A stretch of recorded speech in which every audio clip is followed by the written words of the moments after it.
말씀, 여자의 후손으로 오신 예수 그리스도에 대해서 여러분들하고 말씀을 나누고자 합니다. 여러분, 이 창세기 3장 15절이 원시복음, 또 최초의 복음이라고 우리에게 이렇게 말씀을 우리가 알고 있습니다. 제가 여러분들에게도 그렇게 말씀을 또 전했고, 지난주에 3장 1절에서 9절까지, 그러니까 15절 전까지 이 말씀이 너무나도 중요합니다. 그러니까 하나님께서 왜 우리에게 이 3장 15절의 말씀을 주실 수밖에 없었는가? 우리가 이걸 모르면 그냥 인생을 내 힘으로, 내 노력으로 살다가 결국은 절망하고 파멸하는 인생이 될 수밖에 없습니다. 여러분, 오늘 지난주에 이어서 또 오늘 제가 14절 전까지 여러분들 말씀을 좀 나누고 3장 15절 말씀을 나눌 텐데, 우리 인생의 근본을 잘 아시기를 바랍니다. 그래서 예수 그리스도만이 답이다. 우리가 이것을 철저하게 깨달아야 됩니다. 우리가 이걸 못 깨달으면요, 신앙생활을 해도 제대로 신앙생활이 안 됩니다. 왜? 예수 그리스도가 답인데 내 힘을 의지하고 내가 살아보려고 노력하는 세상 사람들의 모습과 별반 다름없는 그런 인생을 살면 얼마나 우리도 힘듭니까? 오히려 더 우리가 힘들 수밖에 없죠. 여러분, 3장 10절에 보면은요, 3장 10절에 보면은 같이 한번 읽어봅시다. 이르되 내가 동산에서 하나님의 소리를 듣고 내가 벗었으므로 두려워하여 숨었나이다. 내가 벗었으므로 뭐 했다고요? 두려워했다고요. 두려워. 그러니까 죄의 결과가 뭐입니까? 두려움입니다. 두려움. 우리가 두려움을 많이 느끼잖아요. 그 두려움이 어디서부터 온 거예요? 죄로부터 온 것입니다. 두려움이라는 것이 그냥 만들어진 것이 아니고 죄 짓고 나서 아담과 하와에게 두려움이 온 것입니다. 두려움. 죄의 결과 중에 가장 두드러지게 나타나는 게 뭐냐면 이 두려움입니다. 두려움. 그러니까 아담과 하와가 죄를 짓기 전에는 하나님에 대해서 전혀 두려운 마음을 갖지 않았어요. 그냥 하나님과 풍성한 관계 속에서 살았는데 죄를 짓고 나니까 하나님에 대한 두려움, 그리고 하나님을 피하게 되는, 어떻게 보면 죄가 가져다주는 최악의 결과입니다. 여러분 안에 두려움이 있고 여러분들이 하나님 앞에 담대하게 나오지 못한다는 것은 뭡니까? 내 안에 두려움이, 이 죄로 인해서 두려움이, 마귀가 주는 두려움이 내 안에 머물러 있다는 것입니다. 여러분, 인생에서 가장 큰 비극이 있다면 뭐겠어요, 여러분들? 인생에서 가장 큰 비극이 뭐겠어요? 자식이 부모를 두려워하고 부모를 피하는 것. 여러분, 내 자식이 나를 두려워하고, 여러분, 우리 아이들이 어렸을 때 부모는 알아보잖아요. 그죠? 또 아버지는 좀 조금 그런 마음이 있어도 엄마들은 다 알아보잖아요. 근데 이 아이가 엄마를 막 싫어하고 엄마가 젖을 물리려고 하는데 젖을 빨지 않고, 만약에 그런 아이를 둔 부모라면 얼마나 여러분 힘들겠어요.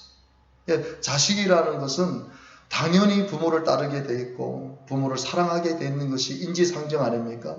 그런데 내 자식이 나를 지금 피하고 나를 만나지 않으려고 한다고 했을 때 그 인생의 고통은 이루 말할 수 없는 거예요. 여러분, 우리가 죄 때문에 하나님을 두려워하고 하나님을 피하며 산다는 것, 이것이 죄의 결과 중에 가장 비극적인 결과입니다. 여러분, 오늘 저와 여러분들은 이 사실을 알고 하나님께서 이러한 사건들이 있었기 때문에 우리들에게 창세기 3장 15절의 말씀, 이 최초의 복음을 우리들에게 주신 줄로 믿습니다. 그러니까 마귀는요, 계속 죄를 짓게 만들어서 어떻게 해요? 두려움을 주는 거예요. 죄 짓고 두려움 주고, 죄 짓고 두려움 주고.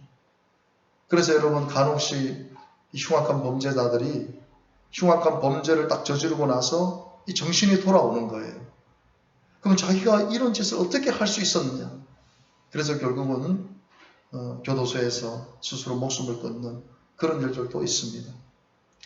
여러분, 이 두려움이라는 것은 삶을 너무나도 쉽게 무너뜨리는 것이 이 두려움이에요. 왜? 두려움이 있기 때문에 우리가 술을 먹고, 두려움이 있기 때문에 마약을, 그 잠시 잊기 위해서. 이 두려움이 어디서부터 왔다라고요? 죄로부터 온 거예요. 죄로부터. 우리가 이걸 모르게 되면 두려움에 사로잡히게 됩니다. 그런데 중요한 것은 뭐냐면 이 두려움이 하나님을 피하고 이렇게 웃는 생활을 하고 우울증에 빠지는 그런 일도 있지만은요, 이 두려움이 폭력적으로 나타날 때는요, 상상할 수가 없어요. 그러니까 사람들이 막 폭력적인 사람이 왜 폭력적이 되냐면 자기 안에 엄청난 두려움이 있습니다. 그 두려움을 극복하기 위해서 폭력적으로 막 자기를 나타내는 거예요. 여러분, 지금 이 세상에서, 현존하는 세상에서 이 권력자 중에 가장 두려움을 갖고 사는 사람이 누구겠어요? 네? 누구겠어요? 북한의 김정은입니다. 이 김정은이가 얼마나 두렵겠어요? 그러니까 막 자기를 숨기기 위해서 막 뭐 상상할 수 없는 땅을, 거기는 뭐 핵이 터져도 뭐 진짜인지 언지는 모르지만 미국에서 막 그런 엄청난 무기를 쏴도 그 김정은이가 있는 데는 끄떡하지 않게끔 그렇게 지어놨다 하더라고요. 자기를 방어하기 위해서. 왜 그렇게 합니까? 두려우니까 그래, 두려우니까. 그러니까 막 자기 고모부를 기관당 쪽으로 쏴서 죽이고, 졸았다고 해서 총살하고, 이런 막 무자비한 일들을 왜 그렇게 계속 일으키느냐. 요거는 제가 저번에 여러분 그 TV에 보면은 그 제목이 뭡니까? 북한 사람들이 나와서 그 탈북했던 사람들이 그 이야기하는 거를 여러분들, 모란봉입니까? 모란봉이라는 그 TV를 보면은 남이석 그분이 사회보고 하시는데, 제가 그걸 잠깐 보는데, 이 북한의 김정은이가 공포정치를 하는데 어떻게 공포정치를 하냐면은 공개 처형을 무조건 해야 된답니다. 공개 처형하는 날이 있대요. 그러면 누구라도 잡아서 공개 처형을 해야 된답니다. 그럼 그럴 때 잘못 걸리면 남의 것, 이게 뭐 도둑질 했는데 그 도둑질한 게 결국은 사형을 당하게 된다는 거예요. 공개적으로 사람을 세워놓고 뭐 돌을 던진다든지 이렇게 해서 무자비하게 죽여버린다는 거예요. 그냥 그렇게 해서 공포정치를 해가지고 그 체제를 좀 유지한다는 거예요. 여러분, 지금 이 시대가 어떤 시대입니까? 근데 북한에서는 지금 그런 일들이 지금 일어나고 있는 거예요. 왜? 이 김정은이가 두려우니까 계속해서 폭력적으로 사람들을 그렇게 지금 다루고 있는 거예요. 이게 무서운 것이죠. 여러분, 우리가 이런 마귀가 주는 죄로 인해서 오는 이 두려움, 이걸 잘 분별해야 됩니다. 이 두려움을 극복할 수 있는 길은 딱 한 밖에 없어요. 이 두려움을 극복할 수 있는 길은. 세상 사람들은 절대로 이 두려움을 극복할 수 없어요. 저와 여러분만이 두려움을 이겨낼 수 있습니다. 그 두려움은 어떤 것입니까? 자녀들이 누구의 품에 있을 때 두렵지 않습니까? 부모님의 품에 있을 때. 여러분, 그 그림, 평화라는 그림을 이렇게 그려서 당선된 최고의 그림이 뭐냐면은, 많은 평화의 그림을 그렸는데 어떤 그림이 1등이 됐냐면은 폭풍 속에서요. 폭풍 속에서 이 독수리가 막 비바람이 치는 그 폭풍 속에서 자기 새끼를 이렇게 품고 있는 거예요. 그러니까 그 어미 독수리는 그 세찬 비바람을 맞아가면서 그 새끼를 품고 있는데, 그 새끼는 그 비바람이 치는 가운데서도 어미의 품속에서 이렇게 뻔히 자고 있는 그 그림이 1등이 된 거예요. 1등이 된 거예요. 그러니까 아무리 비바람이 쳐도 그 부모의 품에 있는 그 새끼는 거기서 곤하게 평안하게 잠을 자고 있다는 거예요. 두려움이 없는 것이죠. 여러분, 우리가 하나님의 사랑 안에 거할 때, 그리고 여러분, 절대로 우리가 하나님의 사랑을 의심하지 않을 때, 하나님이 나를 사랑하신다. 우리 한번 따라합시다. 하나님이 나를 사랑하신다.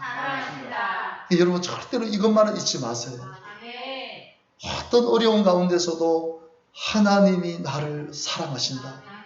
어느 정도로 독생자 예수님을 십자가에 내어주시기까지 하나님이 나를 사랑하신다. 그럼 우리가 어떤 어려움도 다 이겨낼 수 있어요. 우리가 하나님의 사랑을 의심하는 순간 세상적인 이 두려움이 몰려오기 시작해요. 여러분, 절대로 그렇게 되지 않게 되기를 주님의 이름으로 축복합니다. 그래서 여러분, 요한일서 4장 18절에 보게 되면은요, 참 이 말씀이 정답이죠. 우리 같이 한번 읽어봅시다. 사랑 안에 두려움이 없고 온전한 사랑이 두려움을 내쫓나니 두려움에는 형벌이 있습니다. 두려워하는 자는 사랑 안에서 온전히 이루지 못하였느니라. 아멘. 사랑 안에 두려움이 없다는 거예요. 이 사랑이 누구의 사랑? 하나님의 사랑인 거예요. 이 사랑을 헬라어로 아가페의 사랑. 그러니까 하나님의 사랑은 아가페, 완전한 사랑, 온전한 사랑, 아가페의 사랑. 우리 인간은 도저히 따라갈 수 없는 그 아가페의 사랑이 두려움을 없애준다는 거예요. 그 아가페의 사랑이 두려움을 내어 쫓는다는 거예요. 하나님의 사랑만이 이런 두려움을 내어 쫓을 수 있고 두려움을 방어할 수 있다는 것입니다. 그런데 두려움에는 형벌이 있어요. 여러분, 두려움에는 우리가 두려워하면 마귀는 이 세상에 삼킬자를 찾고 돌아다닙니다. 돌아다니다가 어떤 사람을 탁탁 낚아채냐면 두려워하는 사람입니다. 그런 사람 밥이에요. 두려워하면 마귀는 바로바로 낚아챕니다. 여러분, 하나님의 사랑 안에서 두려움이 없고 두려움을 내어 쫓는 우리 모두가 되기를 간절히 주님의 이름으로 축복드립니다. 여러분, 오늘 창세기 3장 12절 13절이 어떻게 보면 가장 중요한 말씀이에요. 창세기 3장 12절 13절에 보면 죄의 결과 중에 가장 무서운 것입니다. 이것이 결국 이 세상을요 파멸시키는 거예요. 망하게 하는 거예요. 여러분, 3장 12절에 보면은요, 아담이 이르되 하나님이 주셔서, 하나님이 물어보시는데 너 왜 그랬니 물어보니까 하나님이 주셔서 나와 함께 있게 하신 여자 그가 그 나무를 내게 주므로 내가 먹었나이다. 그렇게 말을 합니다. 또 13절에 또 보면은요, 여호와 하나님이 여자에게 하와에게 물으시는 것이요, 내가 어찌하여 이렇게 하였느냐. 여자가 이르되 뱀이 나를 깨물어 내가 먹었나이다. 그렇게 합니다. 그러니까 여러분, 죄의 결과 중에 가장 큰 것이 뭐예요? 책임 전가예요. 책임. 죄에 대해서 책임을 전가하는 것. 죄로 인해서 이제 양심이 무너진 거예요. 그러니까 그 죄의 결과는 그 누구도 죄에 대해서 내가 죄를 졌으면은 내가 회개하고 그 죄에 대해서 내가 담당하는 마음이 있어야 되는데 누구도 책임을 지려고 하지 않는다는 거예요. 그러니까 이 죄가 가져다 주는 게 뭐예요? 이 죄로 인해서 인간관계가 다 무너지게 만든 거예요. 그러니까 다 남 탓으로 다 돌리는 거예요. 남 탓으로. 내 탓은 없다는 거예요. 여러분, 나라가 망하는 거 왜 망합니까? 여당, 야당, 정치인들이 다 야당 탓이고 다 여당 탓이래. 자기들 잘못은요 얘기를 안 해요. 얘기를 안 해요. 자기당이 잘못한 거는요 얘기 안 합니다. 근데 여러분, 그것을 우리 국민들도요 분별력이 없으니까 문바다 또 뭐 박근혜 파다 이래가지고 자기가 좋아하는 사람은 잘못해도 그걸 인정을 안 해요. 그러니까 나라가 점점 어려워지고 망해가는 겁니다. 여러분, 가정이 망하는 것도 마찬가지예요. 여러분, 가정이 망하는 것, 여러분, 우리나라에 지금 코로나 때문에 이혼율이 떨어졌는데 이혼율 증가하는 나이대가 50에서 60이랍니다. 다 전체 이혼율은 떨어졌는데 제일 많은 나이대에 이혼하는 급증이 50대에서 60대. 20년, 30년 살았는데 도저히 당신하고는 못 살겠다. 아이들 키워놓고 헤어지자는 거예요. 여러분, 남편은 아내에게, 아내는 남편에게 자꾸 책임 전가를 하면요, 그 가정은요 그냥 무너지게 돼 있어요. 부모는 자녀에게, 자녀는 부모에게 책임을 전가하면요 그 가정은 불행한 가정이 될 수밖에 없어요. 여러분, 아담이 어떤 사람입니까? 아담은 가정의 책임자로, 가정의 보호자로 하나님께서 세워주셨어요. 그럼 어떻게 해야 돼요? 하나님 용서해 주세요. 하나님께서 금하신 것을 제가 먹었습니다. 주님, 저를 용서해 주시옵소서. 하나님, 저를 불쌍히 여겨 주시옵소서 하고 하나님 앞에 회개해야 되는데 아담이 어떻게 했어요? 하나님이 주셔서, 그러니까 누구를 원망하는 거예요? 하나님을 원망하는 거예요. 하나님. 우리 인간이라는 존재가요 참 이렇습니다.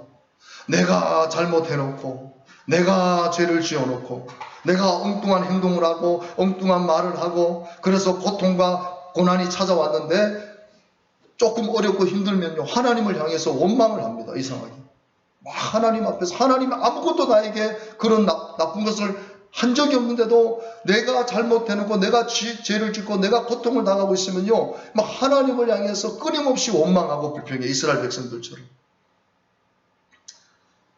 여러분 이것이 죄의 결과예요. 그러니까 하나님이 아무 잘못도 없는데 하나님을 향하여 계속해서 원망하는 거예요. 혹시라도 우리 중에 그런 분이 있었다면 또 그런 일을 있었다면 오늘 하나님 앞에 죄송한 마음 가지고 회개할 수 있게 되기를 바랍니다. 여러분 하나님은 선하세요. 하나님은 의로우신 분이세요. 100% 선하시고 100% 의로우신 분이 우리 하나님이십니다. 여러분 오늘 하나님께 여러분의 죄를 전가시키지 마시길 바랍니다. 우리 자신을 돌아보고 날마다 죄를 회개하는 그런 성도들이 되시기를 주님의 이름으로 축복합니다. 그리고 여러분 아담이 또 누구에게 책임을 돌립니까? 나와 함께 있게 하신 여자 그가 그 나무 열매를 내게 주므로 내가 먹었다 그래요. 그러니까 또 하나님 앞에 책임을 전가시키고 자기 아내에게 물론 아내가 줘서 먹었지만은 책임이 누구에게 있는 거예요. 여러분 교회에 문제가 있으면 그 책임이 누구에게 있습니까? 나에게 있는 거예요. 나에게. 우리 예찬이가 교회에서 어떤 잘못을 범했을 때 그 책임을 누가 져야 되는 거예요? 내가 져야 됩니다. 내가. 우리가 세월호 때 분노하는 게 뭡니까? 세월호의 진짜 책임이 누구에 있습니까? 선장에게 있는 거예요. 선장에게. 여러분 안 그렇습니까? 선장에게 모든 키가 있는 거예요. 그 배를 운행하는 선장에게 모든 판단과 모든 권한을 준 겁니다. 그 선장이 자기 살려고 팬티 빨아보러 나왔잖아요. 근데 그게 얼마나 많은 이슈가 돼서 대통령까지 탄핵되는 이런 일들이 있었잖아요. 누가 책임을 져야 돼요? 선장이 책임을 져야 되죠. 여러분 가정에 문제가 생겼어요. 자녀가 문제가 있어요. 그럼 누가 그걸 책임집니까? 내가 죄를 짓지 않았지만 부모가 그걸 책임져야 될 거 아닙니까? 미성년자라면. 성인은 또 다르겠지만은. 아담은 가정의 책임자로 가정을 돌보는 자로 하나님이 세워줬어요. 아내가 잘못하면 그 책임 누구에게 있는 거예요? 바로 나에게 있는 거예요. 나에게. 그런데 이 아담이 또 자기 아내에게 책임을 다 전가시는 거예요. 처음에 뭐라 했냐면 내 뼈 중에 뼈요 내 살 중에 살 그렇게 해놨어요. 우리 아내 제가 전화번호에 내 뼈 중에 뼈요 살 중에 살. 그리고 그게 너무 길어가지고 요즘은 내 몸 해정 이렇게 해놨어요. 내 몸 해정. 하나라는 거죠. 이게 아담이 그렇게 했다니까. 아담이 하와를 보면서 내 뼈 중에 뼈요 내 살 중에 살이 그렇게 사랑하고 그렇게 아꼈는데 죄를 짓고 나니까 책임을 아내에게 다 돌려버리는 거예요. 그러니까 가정이 쑥대밭이 나고 첫 아들 가인과 아벨이 태어났는데 어떻게 됐어요? 가인이 아벨을 쳐 죽여버리잖아요. 최초의 살인극이 그렇게 일어난 겁니다. 누구도 죄에 대해서 계속해서 내 탓이 아니라 네 탓이랍니다. 가정이 붕괴돼 버리는 거예요. 치명적인 결과가 나게 된 거예요. 그러나 여러분 죄가 인간에게 가져다 준 가장 큰 영향은 내 탓이 아니고 바로 너희 탓. 너 때문에 너를 만나서 너로 인해 나는 불행해졌다는 거예요. 나는 잘못되고 있다는 거예요. 세상도 그렇고 가정도 그렇고 이 사회도 그렇고 계속해서 내 탓을 하는 게 아니라 남 탓을 하고 있는 거예요. 그러니까 마귀는 이것을 계속해서 노리는 거예요. 세상이 저 사람 때문에 저 대통령 때문에 누구 정치인 때문에 이 나라는 망해가고 있어. 내가 지금 잘못하고 있는데 나는 바르게 살지 못하고 있으면서 남 탓을 계속하는 거예요.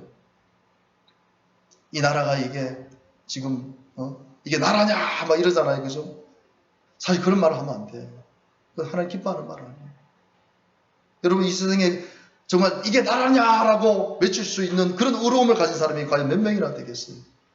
자기가 그렇게 살고 그런 말을 하면 인정해 주지만 자기도 우리가 조국 여러분 이것이 그러니까 여러분 죄 짓고 나서 이런 결과들이 있다 보니까 인간들이 망해가는 거예요. 하나님은 점점점 망해가는 이 세상을 바라보면서 도저히 견딜 수가 없는 거예요. 그러니까 사람들은 인생의 답을 찾기 위해서 돈이 전부가 되고 명예가 전부가 되고 쾌락이 전부가 되고 또 사람 관계가 전부가 되는데 결국 이러한 것들로 인해서 점점점 고통이 조여오는 거예요. 상처를 받고 상처를 주면서 결국 인생이 어떻게 돼요? 그렇게 죽게 되는 거예요. 여러분, 숨을 거두는 순간 우리는 모든 것이 끝났다 그렇게 생각하지만 아닙니다. 그 이후에는 하나님의 심판이 있어요. 하나님의 심판. 그러니까 우리 영혼은요, 죽기를 싫어해요. 아무리 나이 많은 사람에게, 나이 많으신 분들이 아유 죽어야지 하지만요, 만약에 병원 가가지고 아유 할머니 내일 죽는데요 그러면 어떻게 했어요? 내일 죽는다 그러면 살기 싫어서 발버둥 칠, 그게 다 우리 인간의 본성이에요.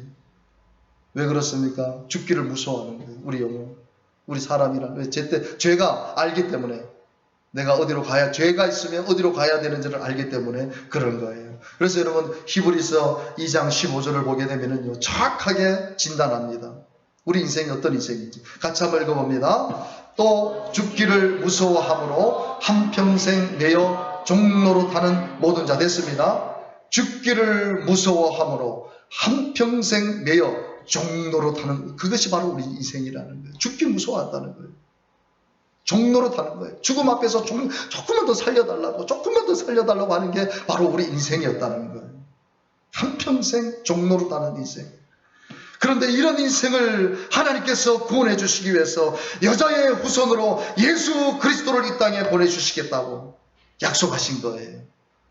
그 약속대로 예수 그리스도는 여자의 후손으로 이 땅에 오셔서 우리의 죄로 인해 십자가에 못 박혀 죽으시고 3일 만에 부활하시고 다시 오실 것을 약속했다는 이 사실을 꼭 믿으시기를 주님의 이름으로 축원합니다. 그래서 여러분, 오늘 본문을 다시 한번 읽어봅시다. 내가 너로 여자의 원수가 되게 하고 내 후손도 여자의 후손과 원수가 되게 하리니. 아멘. 여기까지만 읽읍시다. 내가 너로. 그래서 여러분, 14절까지 죄로 인해서 우리 인간들이 앞으로 겪어야 될 그 과정들을 말씀하시면서 결국은 3장 15절을 주신 거예요. 이게 최초의 복음이라는, 원시복음이 이미 창세기에 기록된 거예요. 여러분, 예수님 태어나시기 전 무려 4,000년, 5,000년 전에 하나님께서 이 말씀을 기록해 놓은 거예요. 왜 이 말씀을 기록해 놨겠습니까? 이 말씀이 없으면 우리는 구원을 못 받아요. 여자의 후손, 여자의 후손, 여자의 후손, 원수가 되게, 이 마귀에게 예수님께서 여자의 후손이 내 머리를 상하게 할 것이다. 너는 그의 발꿈치를 상하게 하지만 너는 예수님으로 인해서 네 머리는 박살낼 것이다. 이 복음의 말씀을 우리에게 주신 것입니다. 이 복음의 말씀이 죄로 인해서 심판받아야 될 우리 인간, 처음으로 하나님께서 사단과의 싸움에서 승리할 것을 언급하신 이 최초의 복음, 이 원시복음, 즉 수많은 사람들이 그리스도에 대한 예언을 했지만 이 말씀이 최초의 말씀이라는 이 사실, 오늘 이 말씀이 있다는 것만 해도 우리가 큰 위로와 용기를 얻게 되는 것입니다. 예수 그리스도는 여자의 후손으로 이 땅에 오셔서 사탄의 권세를 깨뜨리시고 죄로 인해 죽을 수밖에 없는 우리 인생에게 구원의 답을 주신 유일한 분이 후손으로 오신 예수 그리스도라는 사실을 분명하게 믿고 선포하시기를 바랍니다. 참 신기한 것은요, 오늘 본문에 나오는 이 여자가 누굽니까? 이 여자가, 오늘 본문에 나오는 이 여자가 누구예요? 하나님은요, 그냥 예언을 하신 게 아니고 정확한 거예요. 이 여자가 누구예요? 바로 동정녀 마리아를 가리키는 거예요. 그래서 하나님은 창세 전에 우리를 택하실 그 어머니까지 이미 정해놓으신 거예요. 동정녀 마리아, 그도 택하신 거예요. 여러분 보세요. 마태복음 1장 18절 보세요. 예수 그리스도의 나심은 이러하니라. 그의 어머니 마리아, 그의 어머니 마리아. 이미 창세 때에 예수 그리스도의 육신의 어머니까지 정확하게 예언을 하신 거예요. 더 중요한 건 뭐예요? 요셉과 야콘하고, 자, 우리 마지막 부분은 크게 읽어봅니다. 시작. 동거하기 전에 성령으로 잉태된 것이 나타났더니. 이미 약혼은 했지만 1년 동안 부부가 된 게 아니에요. 그러니까 동거하기 전에 뭐로 잉태됐다고요? 성령으로 예수님이 잉태되신 거예요. 그러니까 예수님은 성령으로 잉태되어져서 이 땅에 죄 없이 태어나신 유일한 여자의 후손이 되셨습니다. 그래서 우리를 구원하실 수 있는 거예요. 여러분들이 이 복음을 모르게 되면 교회 헛다니는 거예요. 우리는요, 참 자랑스러워야 됩니다. 여자의 후손으로 오신 예수 그리스도. 우리가 이 사실을 믿고 예수님을 영접하고 예수님을 나의 주 나의 하나님으로 모시고 살 때 인생의 답은 풀리게 되고 인생의 답을 맞추며 사는 복된 인생이 될 줄로 믿습니다. 예수 그리스도만이 우리 인생의 진정한 해답이 된다. 예수 그리스도만이 우리 인생의 진정한 해답이 됩니다. 여러분, 그래서 우리가 예수님 믿는 거예요. 그래서 우리가 부활의 영광, 그 부활의 주님을 섬기는 겁니다. 여러분, 요한복음 14장 6절, 우리가 다 잘 아는 말씀이죠. 이 말씀을 예수님이 직접 하신 말씀이에요. 같이 한번 읽어봅니다.